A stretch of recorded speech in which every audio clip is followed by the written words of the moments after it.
Que sont réellement les émotions? Donc c'est la théorie des émotions de base, qui a identifié 6 grandes émotions. Peut-on dire que, pour nous les êtres humains, tout commence par les émotions? Si c'est pas important pour nous, il n'y aura pas d'émotions. Comment les émotions émergent? Les émotions, elles sont partout. Que pouvez-vous dire des émotions liées au monde du travail? L'embarras, la fierté aussi. C'est difficile de réguler ces émotions. Comment est-ce qu'on fait concrètement pour étudier les émotions en laboratoire? Il faut que les personnes qui viennent dans notre laboratoire aient une émotion. On va coller des capteurs aussi sur les muscles du visage, de quoi susciter la peur, le dégoût, Quel est le spectre des émotions qu'on ressent? la tristesse, la peur et l'espoir. C'était pas assez intense? Ça peut pas. Ça, c'est soit blanc, soit noir.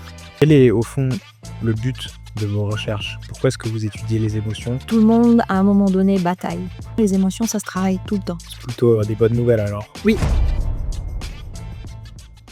Professeur Dan Glauser, vous êtes psychologue et chercheuse en psychologie expérimentale à l'Université de Lausanne.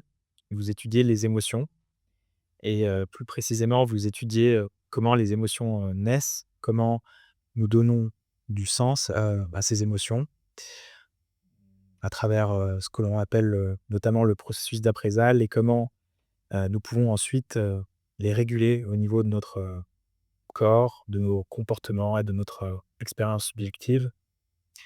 Ce que je vous propose aujourd'hui, c'est de parler de ce que sont réellement les émotions, de la manière dont elles émergent et de comment elles peuvent influencer notre vie et notre réussite. Et aussi comment nous pouvons apprendre à mieux les réguler et à mieux les comprendre. Et puis, on verra où la conversation nous mène. Est-ce que cela vous convient? Tout à fait. Pour commencer simplement, que sont réellement les émotions? Comment est-ce qu'on les définit? Est-ce qu'on peut les lister? Alors, les émotions sont des réactions, en général à l'environnement extérieur, mais elles peuvent aussi survenir en réaction à des états internes, un souvenir, une pensée. En général, ça déclenche quand même pas mal d'émotions. Donc une réaction à ces environnements qu'on va juger importants pour nous. Si c'est pas important pour nous, il y aura pas d'émotion.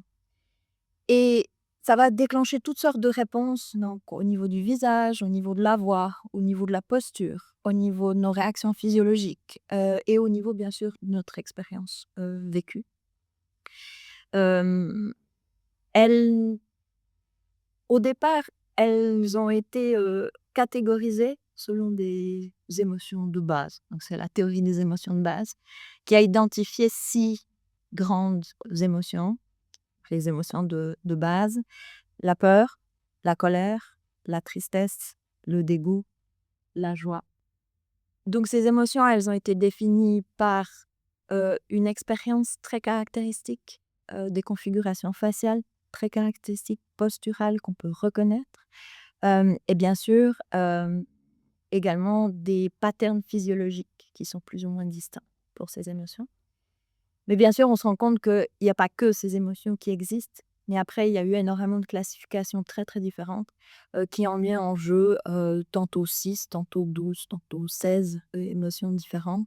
Et puis on se rend compte qu'on ne peut pas les classer les unes par rapport aux autres, même s'il y a eu des configurations en arbre pour essayer de représenter les émotions. Au final, on se rend compte que dans la vie quotidienne, elles sont souvent mêlées, déjà. Et puis, la séparation de ces catégories sont souvent très floues dans notre expérience, dont on va parler. Donc ça varie finalement d'une personne à l'autre, quel est le spectre des émotions qu'on ressent et s'il y a vraiment des émotions qui sont un peu borderline entre les 2. Est-ce que c'est quelque chose d'individuel ou? Alors oui et non.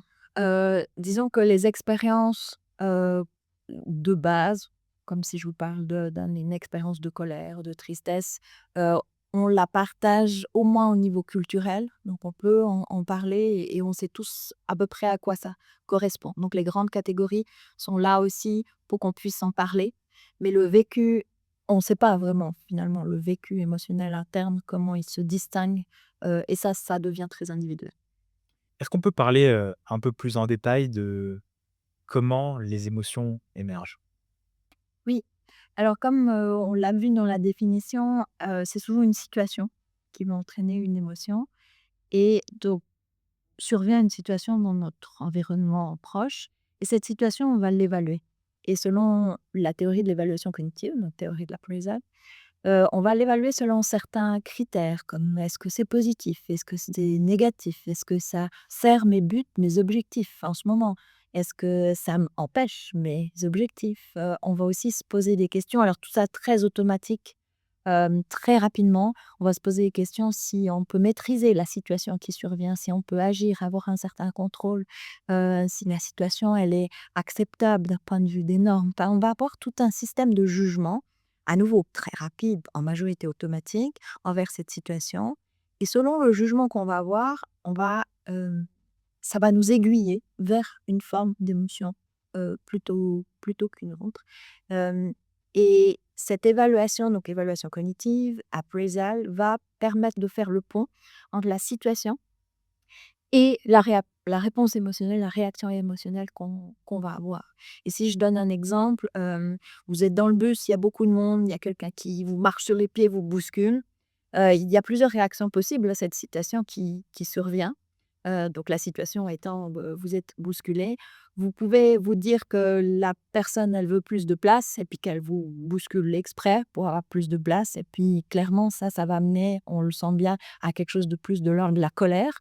On va essayer de revendiquer notre espace dans le bus via cette colère. On peut aussi se dire que, bah, il y a beaucoup de monde et puis que chacun est un peu contraint, que la personne elle a aussi peut-être été bousculée de l'autre côté, puis que du coup, c'est peut-être la situation qui veut ça et pas forcément une intentionnalité, négative de la personne qui est à côté. Et on voit bien qu'une telle interprétation va nous mener, vers une teneur émotionnelle de la situation qui est différente, qui est moins orientée vers la colère. Et c'est ça qui fait la particularité extrêmement riche de l'émotion, c'est qu'une même situation va pas être du tout évalué de la même façon par tout le monde et c'est ce qui va expliquer pourquoi voilà, les émotions sont très, très personnelles en fait. C'est pas la situation qui est différente, c'est notre évaluation de la situation, évaluation qu'on va pouvoir, travailler et on le verra plus tard dans la régulation émotionnelle que ça peut être une façon de réguler ses émotions. Peut-on dire que, pour nous les êtres humains, tout commence par les émotions ou c'est une, simplification excessive?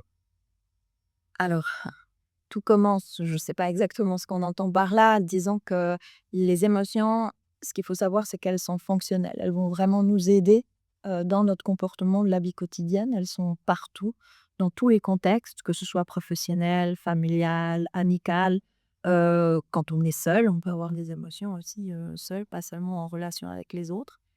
Et donc, comme elles sont dans tous les contextes, elles font partie de tous nos contextes de vie. Donc, moi, j'ai l'habitude de dire à mes étudiants: «Les émotions, elles sont partout» et je les mets au défi de me trouver une situation où il y aurait pas d'émotion. On entend souvent parler, de cette fameuse intelligence, émotionnelle. Est-ce que vous pouvez la définir et nous raconter, qu'est-ce que c'est? Alors l'intelligence émotionnelle a été, diffusée au grand public au milieu des années 90 avec un livre de Daniel Goleman qui s'appelle «L'intelligence émotionnelle», hem, qui l'a définie comme étant la capacité finalement de comprendre les émotions des autres, de comprendre ses propres émotions et puis de pouvoir réguler, les modifier. Mais cette appellation, on l'utilise plus tellement aujourd'hui, en tout cas dans certains domaines de recherche. On préfère l'idée de compétence émotionnelle plutôt qu'intelligence émotionnelle. Donc ça répond à peu près au même principe, c'est-à-dire que les compétences émotionnelles sont tous les atouts, qu'on a à disposition pour travailler nos émotions. Que ce soit pour nous, donc reconnaître nos propres émotions et les moduler, mais que ce soit aussi dans l'interaction à l'autre. C'est-à-dire qu'on va, pouvoir reconnaître, et c'est aussi une compétence, les émotions qu'ont autrui, pouvoir, imaginer quelles peuvent en être les causes et ça nous mène assez loin vers des compétences comme l'empathie, par exemple, qui font aussi partie de ces compétences émotionnelles. Donc on parle plutôt de compétences émotionnelles, puisque quand on dit intelligence, on fait souvent l'amalgame avec l'intelligence cognitive, donc tout ce qui est, QI et ce genre de métriques-là. Et souvent dans l'esprit de tout un chacun, cette intelligence, elle est plutôt immuable, elle est plutôt fixe. On est bon ou on l'est pas, on est intelligent ou on l'est pas et ça au niveau des émotions, c'est plus nuancé que ça. C'est-à-dire tes compétences sont quelque chose qui sont plus malléables, qu'on peut travailler, qu'on peut avancer, progresser, acquérir. Si on parle un peu plus concrètement, en quoi est-ce que les émotions ou la voilà, la compétence émotionnelle, influencent, notre quotidien, notre vie? Hem, Est-ce que vous pouvez, développer un peu, sur ces aspects-là? Alors les compétences émotionnelles, elles vont être surtout importantes dans notre relation à l'autre et le premier domaine, où j'ai envie de donner un exemple, c'est, le domaine professionnel. Dans notre domaine professionnel, on est amené à côtoyer énormément de monde. On est amené à effectuer des tâches qui peuvent, être, un challenge pour nous, et on doit néanmoins offrir une performance puisqu'on est dans un contexte, professionnel et du coup, on doit à la fois gérer nos émotions, gérer les émotions d'autrui dans une relation qui est imposée. On ne choisit pas ses collègues de travail, on ne choisit pas son superviseur, son patron. Et dans cette dynamique, il y a énormément de demandes au niveau de l'émotion, au niveau de sa gestion pour, fournir un travail qui soit correct.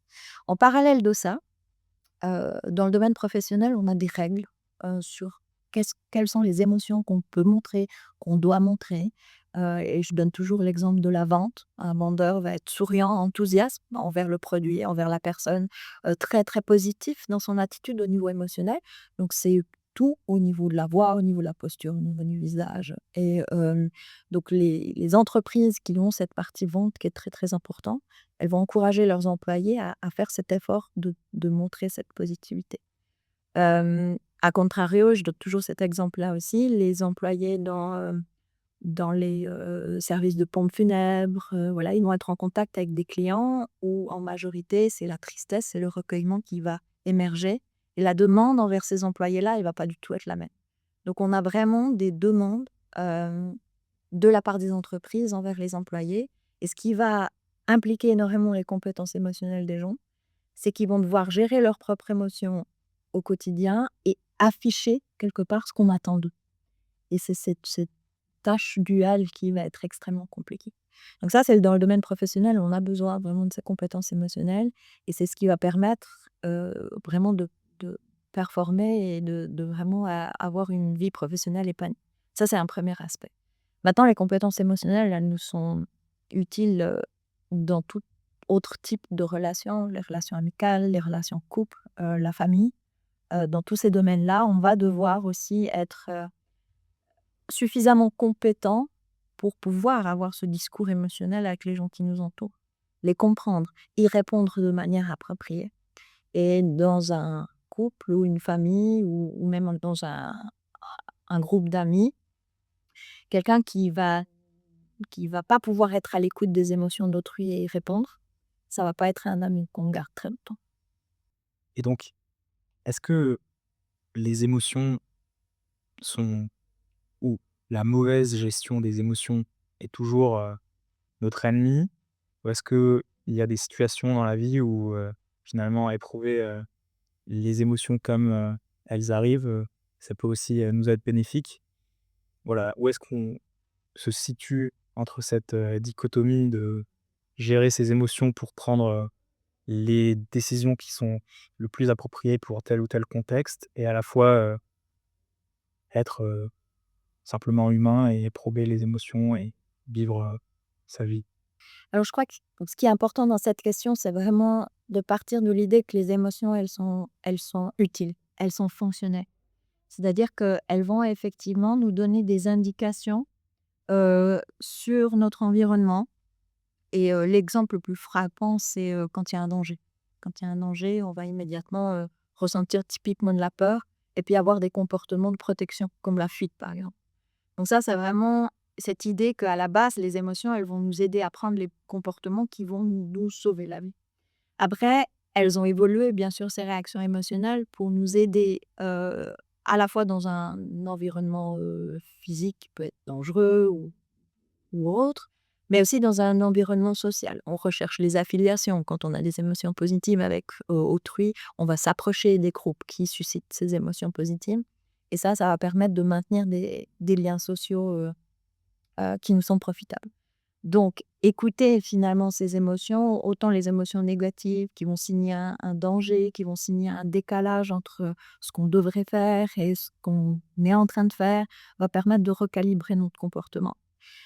Typiquement des émotions qui sont cette fois beaucoup plus complexes comme la honte et la culpabilité par exemple, vont nous signaler que finalement notre comportement, il n'est pas adapté à la société ou à une norme sociale ou vis-à-vis d'autres gens et ça va nous aider à recalibrer notre comportement. Donc ça typiquement pour une insertion sociale à nouveau.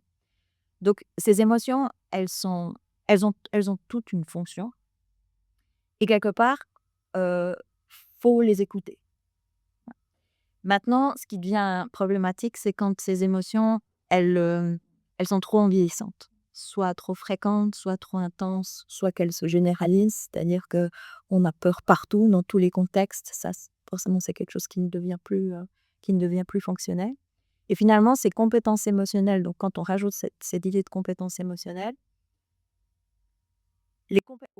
au maximum de leur développement, les compétences émotionnelles sont celles qui nous permettent de prendre en compte l'émotion tout en pouvant agir de manière, je dirais réfléchie, enfin de manière efficace. Quelqu'un qui se laisse submerger par les émotions, il n'aura pas des comportements qui sont efficaces dans la résolution de la situation, telle que l'émotion lui signale de le faire. Et justement, si on s'attarde un peu sur ça, est-ce qu'il existe selon, la science des principes ou peut-être un cadre, général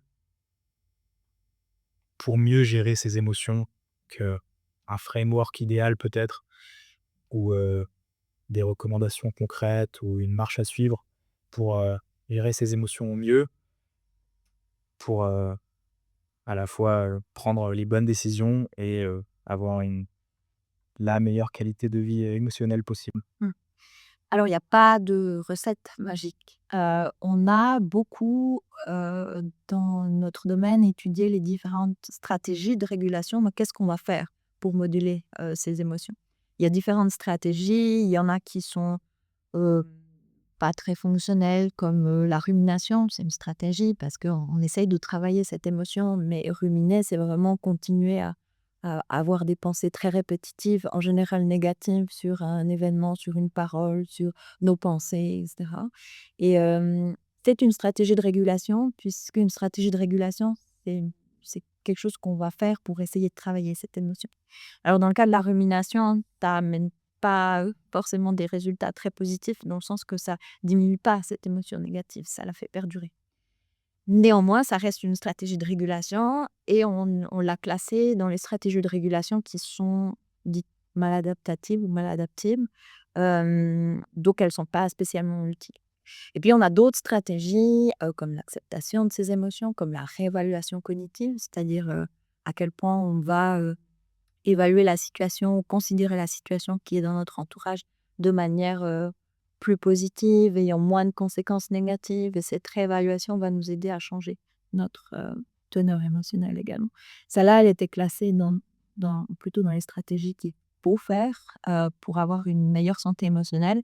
Maintenant, c'est pas donné à tout le monde. C'est-à-dire, c'est une stratégie qui est très, très coûteuse en ressources. Il faut vraiment avoir, le temps et l'énergie et l'esprit libre quelque part pour, faire cette évaluation cognitive qui est très, très coûteuse et donc dans un premier temps, dans ce qu'on a vu, dans scientifiquement, c'est qu'il y a ces 2 catégories de stratégies qui sont adaptatives et maladaptives et on pourrait se dire: «Ben voilà, on va conseiller d'utiliser les stratégies adaptatives et d'éviter les stratégies maladaptatives». Maintenant, c'est pas aussi simple que ça, dans le sens que suivant le contexte, des fois, c'est mieux d'utiliser une stratégie maladaptative, comme la suppression par exemple, que rien, que rien du tout. Ça vous sert plus. Maintenant ce qui va être problématique, c'est la chronicité. Utiliser toujours les mêmes stratégies qui ne marchent pas ou qui ne marchent pas très, très bien, qui entretiennent l'émotion négative, et ça dans tous les contextes. Donc c'est cette chronicité de la régulation émotionnelle qui va être compliquée et maintenant on préconise, même si on doit utiliser certaines stratégies maladaptatives de temps en temps, on préconise plutôt ce qu'on appelle une flexibilité de la régulation émotionnelle, c'est-à-dire d'utiliser un large répertoire de stratégies et puis d'être un peu sensible au contexte et de savoir quand utiliser laquelle. Et c'est vraiment ça qui va, c'est dans la balance qui va permettre une hygiène vie émotionnelle, équilibré. Et donc, où est-ce qu'elle se situe cette frontière entre garder la tête froide finalement et se couper totalement des émotions? Alors, déjà, se couper totalement des émotions, au final, ça ne permet pas aux émotions de jouer leur rôle. C'est-à-dire se couper complètement, c'est ne pas faire attention à qu'est-ce qu'on ressent, ne pas s'adapter à son environnement, parce que les émotions ne sont plus utilisées comme un signal. Et garder la tête froide, c'est un peu différent. Alors, c'est une expression qu'on utilise, mais c'est pas vraiment que la personne, elle est insensible ou n'a pas d'émotions.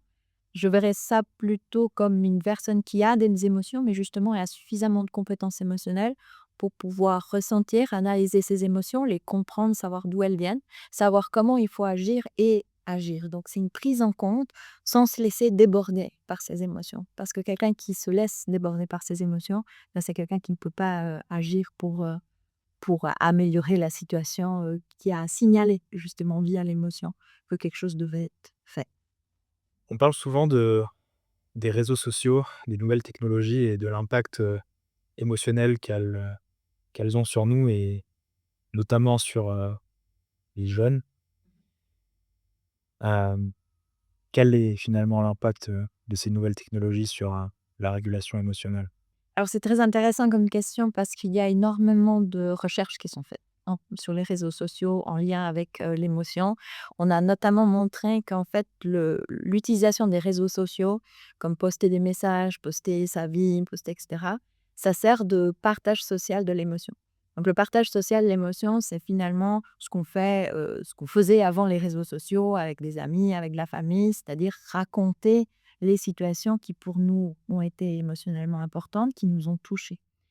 Et ce récit, ce partage social de l'émotion, ça servait heu, 2 objectifs. Premièrement, on partageait l'émotion pour avoir un certain réconfort, pour obtenir un certain réconfort, émotionnel, mais aussi ça avait, énormément d'importance pour nous, pour repenser cette émotion, la restructurer, repenser au lien entre la situation, ce que j'ai ressenti. Ça servait un peu de réévaluation cognitive, aussi dans le mécanisme. Donc ça avait ces 2 fonctions. Et au niveau des réseaux sociaux, on s'est rendu compte que même partager sans qu'il y ait forcément de réponse, juste poster notre histoire, ça servait un peu quand même sans présence physique de l'interlocuteur ou même réponse, ça servait à la restructuration, à remettre en récit ce qui nous était arrivé et notre réaction à ça.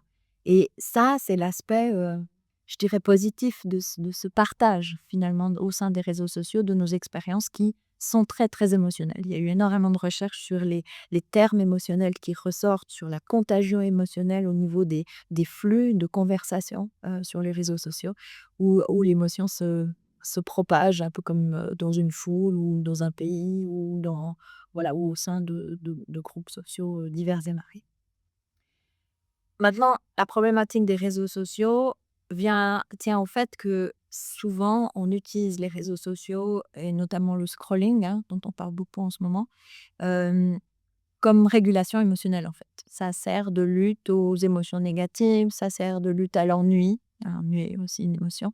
Voilà, quand on s'ennuie, voilà, on regarde un flux et donc ça sert de régulation émotionnelle.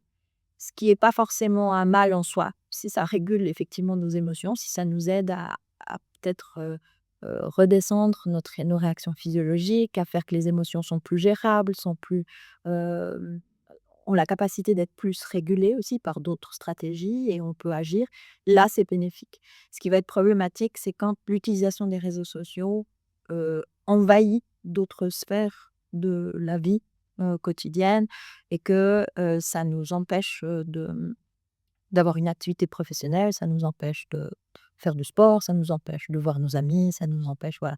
On a cette proportion qui doit rester équilibrée et si elle est équilibrée en soi, il n'y a pas de problème avec les réseaux sociaux. Et est-ce qu'on observe un effet, sur, la régulation émotionnelle à long terme, l'effet des réseaux sociaux, hem, est-ce qu'il y a des études qui ont été faites, On n'a pas suffisamment de recul en fait pour, explorer pour l'instant l'effet, des réseaux sociaux à long terme. Ce qui est compliqué aussi si on veut agir au niveau expérimental, c'est que il nous faut, il nous faut regarder qu'est-ce qui va être antécédent pour pouvoir dire: «Ah bah, les réseaux sociaux, elles causent, je sais pas, des difficultés émotionnelles». Et ça, c'est difficile à démontrer puisque on peut voir une association entre difficultés de régulation émotionnelle et utilisation des réseaux sociaux. Ça, on le voit. Par contre, on ne sait pas dans quel sens ça va. C'est-à-dire qu'il se peut très bien que les difficultés de régulation émotionnelle ou les difficultés émotionnelles étaient préexistantes à une utilisation intensive des réseaux sociaux. Et c'est cette directionnalité qu'il est difficile, et j'irais même jusqu'à dire impossible à ce stade, de, de démêler. Et s'il n'y avait pas eu les réseaux sociaux, ces difficultés de régulation, elles auraient été mises à jour par autre chose que les réseaux sociaux. Et là, c'est difficile de voir. Est-ce il y a probablement un effet des 2, c'est-à-dire que l'utilisation maladaptative du réseau social va interagir avec ces difficultés qui peuvent être préexistantes pour empirer, la situation. Pour parler un peu plus de la jeunesse, comment est-ce que les émotions et la régulation émotionnelle évoluent, au cours de notre vie? Alors ça, c'est une question vraiment très très intéressante et très fascinante. En fait, très, très petit, l'enfant a déjà ce répertoire émotionnel qu'il peut exprimer. Vers l'âge de 8 mois déjà, le petit fait des expressions émotionnelles que, les proches peuvent reconnaître. Donc typiquement les émotions de base, comme la peur, la colère, la joie, la tristesse. Donc très, très vite. Et bien sûr, donc ça, on parle des émotions de base. L'enfant va vivre avec ses émotions et puis apprendre au contact, de ses encadrants, de ses parents, de sa famille, comment les travailler. Donc là, on a déjà un début de régulation émotionnelle. Et avec le temps vont surgir des émotions plus complexes. Donc c'est vrai qu'avant 4-5 ans, l'enfant, ne se différencie pas d'autrui. Maman, c'est moi et moi, c'est maman. Mais au bout d'un moment, il va comprendre qu'on est tous des individus différents et qu'on a des informations, on a des pensées, on a des raisonnements qui peuvent être très différents. Et là, l'enfant commence à comprendre qu'il y a des émotions différentes, chez autrui, et il va pouvoir réfléchir en ces termes de qu'est-ce qui cause les émotions, comment les autres réagissent, et cetera. Et ça va donner lieu à des émotions beaucoup plus complexes, comme, comme la honte, par exemple. Si l'enfant, un très jeune enfant qui casse quelque chose et la maman elle est triste parce que ça appartenait à la grand-mère, quelque chose comme ça. Avant 4 ans, c'est très difficile pour un enfant de se dire: «Bah, moi je suis pas spécialement triste de la disparition de ce vase», et puis de ne pas pouvoir comprendre pourquoi il y a autant de tristesse chez la mère. Mais avec l'âge, l'enfant comprend que voilà, la maman elle peut être triste par cet attachement à cet objet qui représente, des choses différentes. Et pouvoir ressentir de la honte, avoir causé de la tristesse à sa mère par son geste. Donc il y a une complexification en fait du monde émotionnel qui intervient après 4-5 ans, où on voit vraiment dans la relation à l'autre, il y a une différenciation de toutes ces émotions qui deviennent aussi, plus complexes. Il y a d'autres émotions complexes comme l'embarras, la fierté aussi, qui émergent progressivement au fil du temps. Après, en ce qui concerne la régulation émotionnelle, hem, déjà, c'est très difficile à apprendre. On apprend au contact d'autres personnes. Alors évidemment, les autres personnes, ils doivent être compétents émotionnellement, sinon on n'apprend pas grand-chose. Hem et on on doit aussi travailler ses émotions pendant très, très longtemps avant d'avoir ce développement de compétences émotionnelles. Et ça, c'est lié aussi à tout simplement une base biologique qui est inexistante, puisque la régulation émotionnelle se fait par des processus qui sont situés, dans le lobe frontal au niveau cérébral qui se développe, très tardivement au la fin, on pense, ça arrive entre 19 et 23 ans d'après les dernières recherches. Et donc jusque-là, les jeunes n'ont pas la structure cérébrale pour réguler leurs émotions. D'où l'idée que les jeunes, les adolescents, ils ont des difficultés à réguler leurs émotions, ce qui est normal puisqu'ils n'ont pas la structure cérébrale pour le faire. Voilà. Et puis bon, même après 23 ans, ça peut, rester, difficile, et ça évolue et on apprend ces choses tout au long de notre vie. Et de manière intéressante, donc, à des stades plus avancés dans la vie, les personnes plus âgées, au niveau émotionnel, donc elles ont continué à complexifier leur monde émotionnel avec différentes différentes catégories émotionnelles. Et ce qu'on trouve de manière très intéressante, c'est que les personnes plus âgées, elles ont elles sont beaucoup plus à l'aise avec des émotions dites mixtes, notamment des émotions à valence mixte, c'est-à-dire le mélange d'émotions à la fois positives et à la fois négatives. Les les plus jeunes, ils vont avoir beaucoup de mal, avec des émotions comme la nostalgie, par exemple. Ça peut pas être à la fois, bien, mais quand même un peu triste. Ça peut pas. Ça, c'est soit blanc, soit noir. Et puis avec le temps, on apprend à intégrer, des émotions de valence opposées dans la même expérience. Et les personnes plus âgées sont très, très à l'aise avec ça. Et au niveau de la régulation émotionnelle, ce qui va être très compliqué, c'est qu'avec l'âge, et notamment l'âge avancé, on a un déclin cognitif, qui intervient au niveau de l'attention, au niveau de la mémoire. Et comme c'est très impliqué aussi dans les processus émotionnels, on a des difficultés émotionnelles qui peuvent survenir à ce moment-là. Maintenant, on constate aussi, que certaines personnes peuvent compenser ces déficits cognitifs en étant beaucoup plus efficaces au niveau de la régulation émotionnelle et notamment en travaillant sur les situations. Donc en favorisant les situations qui leur amènent des émotions positives et en évitant les situations qui, entraînent des émotions plus négatives. Et puis je dirais que c'est aussi plus facile à faire puisqu'après la retraite, on a plus ces contraintes professionnelles qui nous poussent aussi dans des situations où on n'a pas forcément envie d'être, mais où on n'a pas le choix. Donc ce choix d'aménager des environnements émotionnels positifs, vont vraiment de pair avec l'avancée, en âge et sont bénéfiques aux personnes âgées.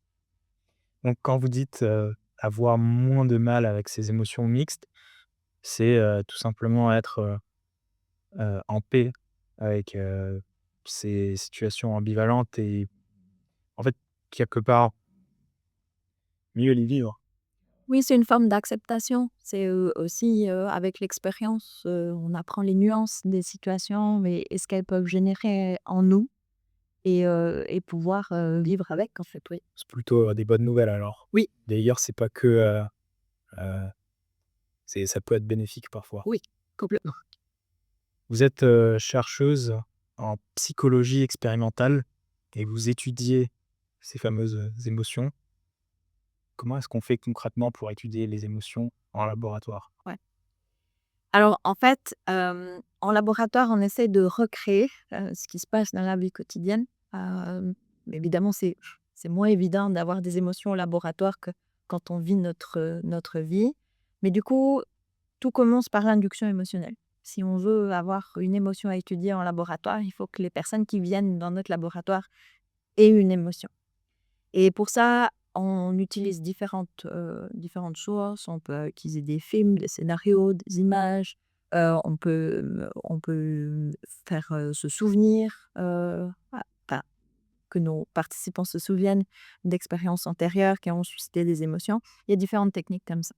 Une fois que la personne, elle ressent une émotion, on va la mesurer et ça on utilise cette définition de l'émotion, qui va susciter des réactions au niveau physiologique, au niveau expressif et au niveau du sentiment subjectif, donc d'expérience personnelle. Et dans mon laboratoire, on enregistre volontiers les 3 réponses, en même temps où, donc on pose des capteurs, pour mesurer, par exemple l'activité cardiaque ou l'activité respiratoire ou même, la transpiration, sur les paumes des mains, qui signale en fait l'arrivée d'une émotion au niveau physiologique. On va, coller des capteurs aussi sur, les muscles du visage pour voir les configurations faciales, les activités musculaires. Donc ça nous permet de voir les expressions, même les plus infimes, un léger sourire, on arrive à enregistrer ça. Et on va également demander aux personnes qu'est-ce qu'elles ressentent. Donc elles vont nous rapporter leur expérience, subjective.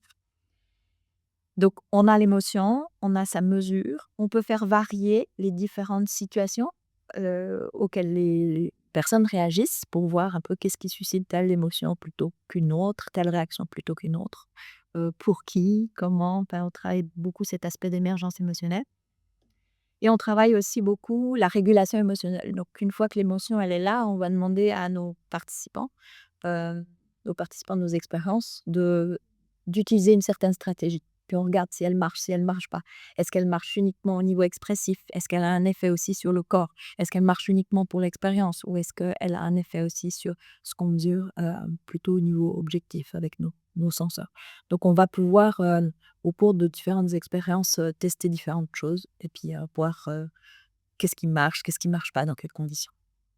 C'est beaucoup de physiologie, finalement. Oui, c'est beaucoup de physiologie, puisque c'est un peu enfin, c'est très difficile de contrôler consciemment la physiologie, alors que l'expérience, bah, c'est vrai que si c'est plus modulable et puis, nos participants, ils sont très sympathiques et ils aiment bien nous donner les réponses qu'ils pensent qu'on attend. Donc, s'ils se rendent compte que c'est une situation qu'on met en place qui est plutôt négative, ils vont avoir tendance, sans forcément à ressentir du négatif, à nous rapporter du négatif. Et ça, c'est une mesure qui est un peu plus compliquée à gérer. Donc ça, c'est le propre de la psychologie, c'est d'avoir, vraiment toujours ce lien à l'humain qui fait qu'on n'a pas forcément des réponses tout à fait correctes. Mais la physiologie, elle est difficilement contrôlable. Donc ça, on peut avoir, beaucoup d'informations là-dessus, sur les réactions émotionnelles. Vous avez mentionné, les images que vous utilisez pour induire les émotions, avec, le professeur Klaus Scherer qui est l'un des plus grands spécialistes de la recherche dans le domaine des émotions et qui était par ailleurs votre superviseur de thèse. Vous avez, développé, à la base des images affectives GADEP. Pouvez-vous nous expliquer, l'origine de ce projet et la manière dont une telle base est concrètement utilisée? Bah, comme je le disais avant, l'idée, c'est de pouvoir induire des émotions. Quand Enfin, ce qui marche assez bien, c'est de faire se souvenir, de choses passées, à nos participants ou de présenter des scénarios écrits. Mais le problème qu'on a avec ça, c'est que ça peut pas être standardisé. C'est-à-dire que les souvenirs sont différents chez chacun, les scénarios peuvent être interprétés très différemment selon les personnes et donc on a préféré, présenter un contenu qui a intrinsèquement un contenu émotionnel, qui va être plus ou moins inducteur chez tout le monde. Donc les films et les images marchent très bien, dans ce contexte-là et avec ces contraintes-là.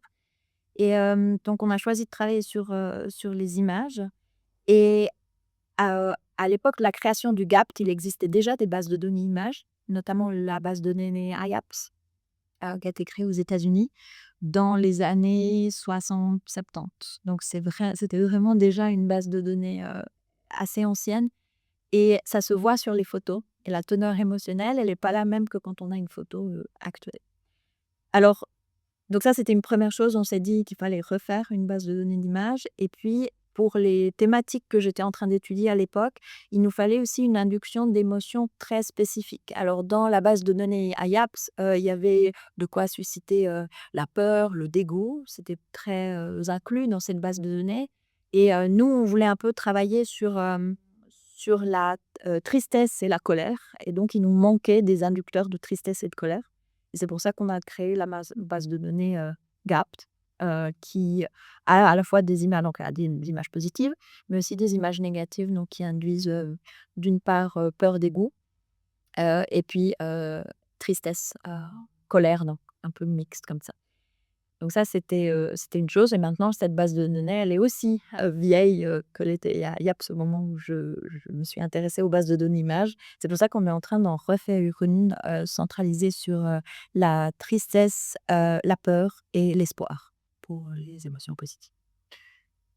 Hem, Quand vous dites, teneur émotionnelle, heu, c'était pas assez intense? La base des années 70 n'était pas, en fait, à la hauteur des émotions qu'on éprouve maintenant, les images qu'il y avait ou?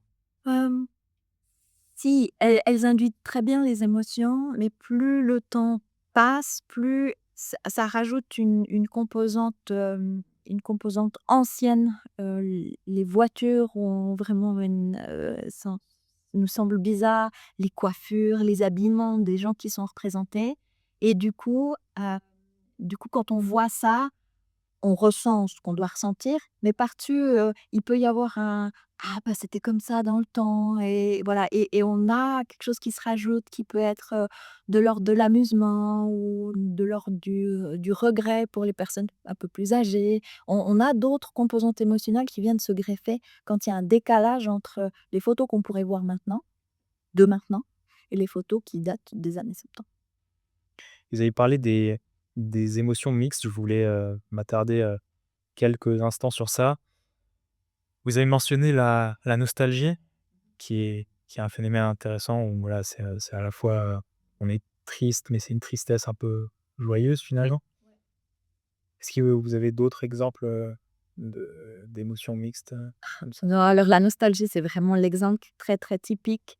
Les autres émotions, mixtes, sont très personnelles et on n'a pas i c'est très peu étudié, en fait. On n'a pas d'étiquette pour ces différentes émotions. Mais c'est vrai que quand on imagine nos expériences émotionnelles, hem, le cas très, très fréquent d'émotions mixtes, donc c'est à même valence cette fois, c'est la colère et la tristesse qui interviennent, extrêmement souvent ensemble, hem et qui ont cette composante mixte. Souvent, il y en a une des 2 qui prend le pas, parce que l'évaluation de la situation, elle est pas la même, hein, pour ces 2 émotions. Mais il peut y avoir comme ça un basculement entre les 2. On pense à certaines choses, puis tout d'un coup, ça nous met en colère. Puis on repense à la situation, puis tout d'un coup, on est plutôt sur le côté, tristesse. Donc ça, c'est par exemple quand on est enfant et qu'on veut continuer à regarder le dessin animé et nos parents l'éteignent. Oui, Là, on ressent vraiment, voilà, ce mix de tristesse et de colère oui, qu'on connaît très bien.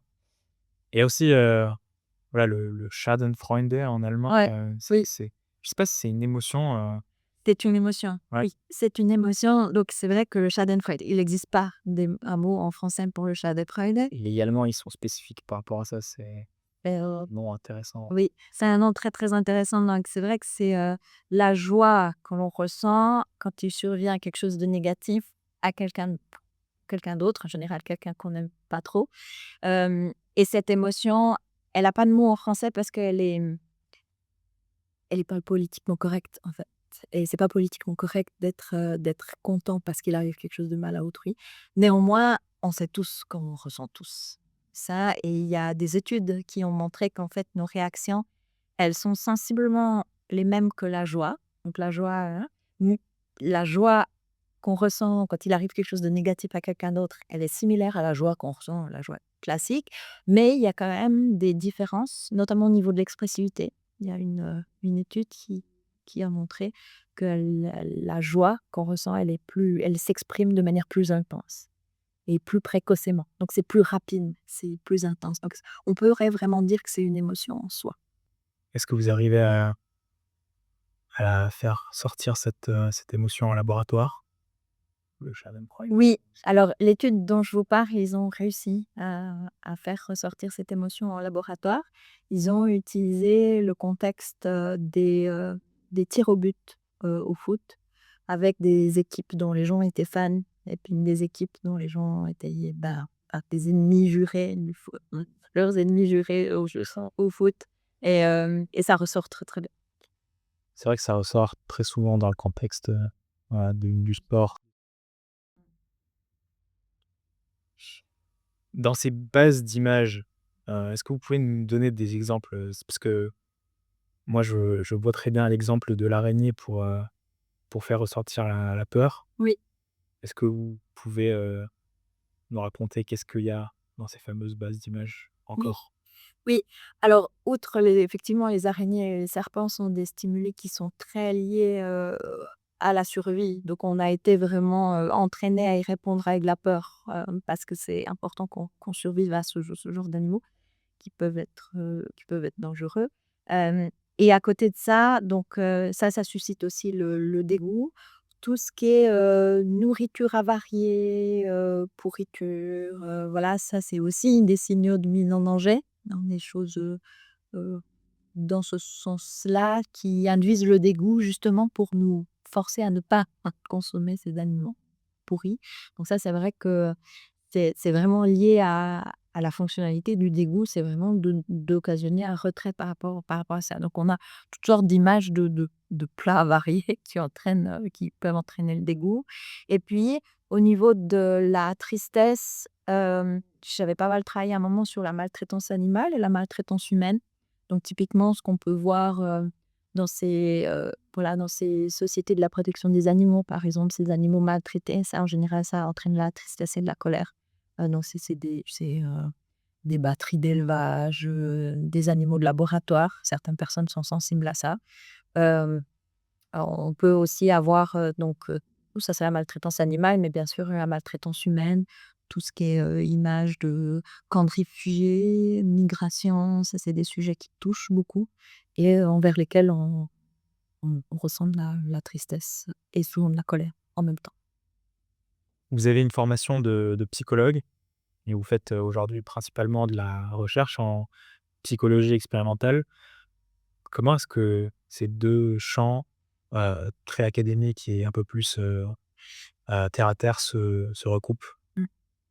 Alors pour faire de la recherche en psychologie, il faut être psychologue. Il y a souvent des étudiants qui viennent avec d'autres formations me dire: «J'aimerais faire de la recherche en psychologie». Je suis toujours un peu réticente parce qu'à mon sens, il faut vraiment avoir cette formation et cette compréhension, pour pouvoir faire ce qu'on fait. Quand les personnes viennent au laboratoire, elles viennent, voilà, voir nos images, expérimenter des émotions, peut-être les réguler, mais elles viennent avec leur propre vécu.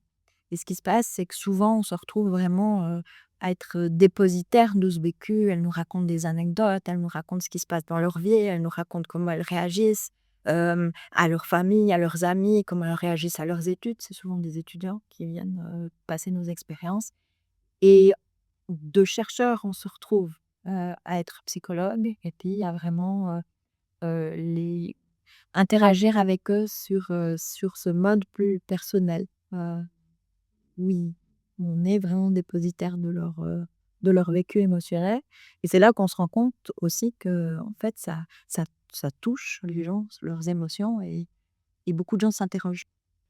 Ouais, bah, vous avez mentionné le monde des études parce qu'on a parlé du travail avant, qui peut être très, stressant, où il faut vraiment avoir une bonne régulation émotionnelle pour survivre et pour réussir, hein. Mais il y a aussi les études, et c'est vrai que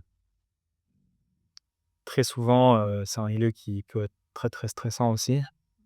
Moi, je sais que, heu, par exemple, moi, sans le sport, sans faire du sport, j'aurais pas, survécu à mes études et j'ai vraiment compris, pourquoi le sport était nécessaire pendant, mes études. Avant, c'était un peu facultatif pour moi, j'en faisais, mais je comprenais vraiment pas le rôle, vital, alors qu'on dit que, voilà, faire du sport, ça fait bien fonctionner la tête, et vice versa. Est-ce que le sport peut être vu comme une forme de, régulation émotionnelle? Oui, alors complètement. Le sport effectivement permet d'évacuer un certain nombre, de choses qui qui sont liées, à la physiologie, mais qui sont aussi liées, au monde émotionnel et je dirais que c'est vrai pour le sport, mais c'est vrai pour beaucoup, beaucoup d'activités qu'on fait. Les hobbies, c'est une forme de régulation émotionnelle. Tous les comportements qui sont récurrents, en fait, on peut se poser la question si ce ne sont pas finalement des stratégies de régulation émotionnelle. Donc on a parlé des réseaux sociaux, ça aussi, c'est une forme de régulation émotionnelle. Le sport, bien sûr, et puis aussi des comportements plus problématiques, comme la consommation de substances, c'est aussi une stratégie de régulation émotionnelle. Pas forcément exclusivement, mais il peut y avoir cette composante de régulation émotionnelle où quand ça nous submerge, hop, on consomme. Quand c'est pas gérable, hop, on consomme. Et en fait, cette histoire de régulation émotionnelle et de moments ou de rituels qui sont dédiés à ça dans notre vie, c'est finalement ce fameux, grooming qu'on voit heu, chez les rats ou les souris de laboratoire qui se mettent, dans un petit coin et qui en fait, du moment où ils ont leur petit coin et du temps pour, ronger un petit bâton. Il y avait des études, je crois, qui ont été faites où on voit que vraiment l'espérance de vie de ces souris qui ont un temps, et un endroit dédié pour récupérer, hem, en toute tranquillité, bah, ça augmente leur espérance de vie. Qu'en fait, finalement, ces deux sujets se recoupent. Alors, il nous faut ces espaces de récupération et il nous faut vraiment réfléchir à avoir, comme dans l'expérience avec les souris, des espaces où on est en sécurité, où on peut peut-être travailler, réfléchir, aux émotions, aux différentes émotions qui nous peuvent nous submerger et ça, c'est un élément, très important, du du processus. Donc le sport, quand tu sais, c'est voilà, ça peut être associé à ce en fait, finalement après chacun, son propre, ses propres rituels, ses propres Oui. traditions pour gérer ses émotions. Oui, c'est très personnel. Mmh. Professeur Dan Glauser, quel est au fond le but de vos recherches? Pourquoi est-ce que vous étudiez les émotions? Alors, bah, le but, c'est d'en apprendre plus parce que la psychologie des émotions est finalement, est une science assez jeune. On en parle depuis très longtemps. Les grands philosophes expliquaient déjà, la composante émotionnelle dans nos différents domaines de vie. Mais l'étudier scientifiquement, c'est une autre histoire et en comprendre vraiment toute sa complexité, ça prend énormément de temps. Donc voilà, j'ose, espérer apporter cette contribution à mieux comprendre comment l'émotion émerge et comment elle peut être, régulée au mieux.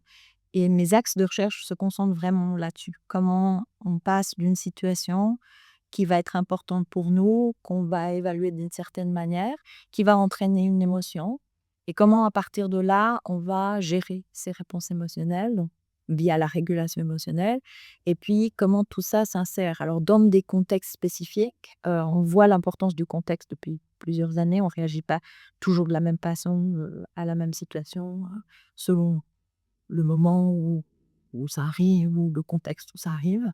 Et puis, on réagit pas non plus tous de la même manière. Et c'est là où, ça rajoute un niveau de complexité supérieur.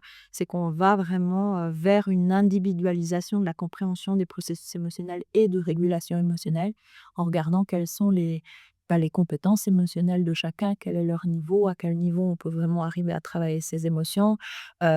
Il y a des aspects de personnalité, il y a des aspects de tempérament, il y a des aspects de connaissance de son corps, d'introspection, de capacité d'introspection.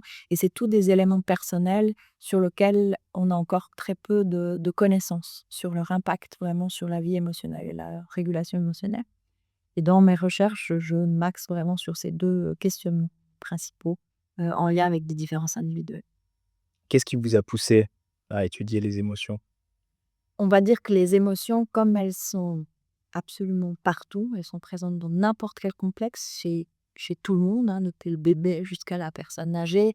Heu, on en a en fait énormément d'épisodes émotionnels, tous les jours, de manière assez répétée et du coup, c'est fondamental dans le fonctionnement humain et c'est d'autant plus fondamental quand on regarde, l'aspect psychopathologie, l'aspect santé mentale. Dans énormément de diagnostics cliniques, on a un aspect émotionnel qui ne fonctionne pas comme il devrait. Donc soit les émotions sont trop intenses, trop fréquentes, trop longues, trop répétées, trop négatives, ou alors on n'en a pas. Ça peut aussi être, faire partie de la pathologie et du coup, cet aspect fondamental de l'humain, m'a beaucoup interpellée et j'ai voulu creuser la question et j'ai eu la chance de pouvoir le faire, donc au niveau expérimental qui est vraiment ma passion, la psychologie expérimentale. Y a-t-il un message que vous aimeriez, transmettre à la jeune génération? Oui, alors c'est finalement quelque chose dont on a déjà parlé. Les émotions, elles sont utiles, donc lutter contre ou les ignorer ou ne pas vouloir en avoir, c'est pas, c'est pas souhaitable, déjà et puis au niveau de la régulation émotionnelle, ce qu'il faut savoir, c'est que c'est difficile de réguler ses émotions et tout le monde, à un moment donné, bataille. Il y a des gens très, très compétents émotionnellement qui arrivent à réguler leurs émotions et puis dans certains contextes, avec certaines personnes ou s'ils sont peut-être un peu plus fatigués ou si voilà, il y a des contextes de vie qui font qu'on a aussi du mal. Donc ce qu'il faut se rendre compte, c'est qu'autour de nous, les gens peuvent apparaître extrêmement compétents, mais il faut se dire aussi qu'ils en ont des difficultés à un moment ou à un autre. Donc ça, j'ai envie de dire, les difficultés de régulation émotionnelle, si elles sont ponctuelles et cetera, c'est normal quelque part. Ça arrive chez tout le monde et ce qu'il faut se dire, c'est que c'est pas immuable, arrêté, gravé dans le marbre et finalement les émotions, ça se travaille tout le temps. Alors ça demande du temps, ça demande des efforts, mais c'est vrai que comprendre son monde émotionnel, travailler cette régulation, essayer différentes choses, essayer d'expérimenter, de réguler de différentes façons, c'est vraiment clé pour développer ces compétences, émotionnel au fil du temps.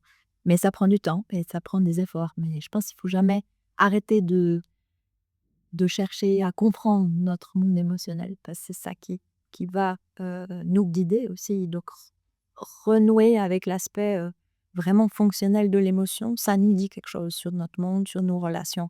C'est vraiment un message qu'il faut écouter. Surtout dans le contexte, anxiogène et instable, Pour le aujourd'hui. Oui, sans se laisser déborder, mais ça nous dit quelque chose. C'est vraiment important. Professeur Dan Glauser, merci beaucoup pour cet échange et Ben pour oui, à vous. votre temps. Merci à vous pour l'invitation.